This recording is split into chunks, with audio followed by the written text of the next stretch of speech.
shembulli besimtarëve në dashuri, mëshirë dhe dëmshuri ndaj njëri tjetrit është si një trup. Ku një pjesë e tij dham, pjesa tjetër reagon. Kështu pra na transmeton dhe pejgamberi alayhis salatu wassalam thotë el muslim lil muslim kel bunyan. Muslimani me muslimani janë si shtyllë që e mbajnë njëri tjetrin. Nëse bie një shtyllë, bie tjetra. Çka do të thotë?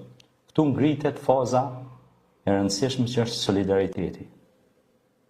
Ata ishin të gjithë për një dhe një për të gjithë dhe ata bashkëpunonin në punë të mira.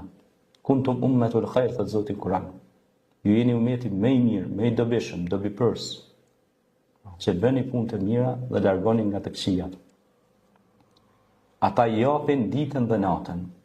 Ata ishin burra fisnik, të cilët ndonin nga pasuria e tyre për ndërtimin e shkollave, urave, çesmeve, institucioneve arsimore edukative, ndonin nga mjetet e tyre për jetimet, për të smurët, për të lënët në rrugë, dhe gjithmonë ishin pranë njerëzve në nevojë.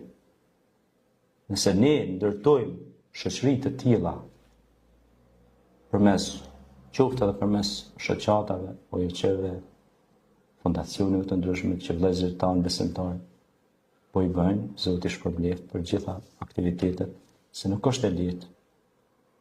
Sepse duhet një staf i tërë të angazhohet që ta çojë pra përpara ndërtimin e kauzës së mirë, ndërtimin e shtëpiave për njerëzit nevojë, ushqimin e njerëzve nevojë, përkrahjen e të smurëve e kështu me radhë. Kështu ishte Muhamedi alayhis salatu wassalam, që të gjithë të boheshin bashkë dhe ndihmonin njëri tjetrin.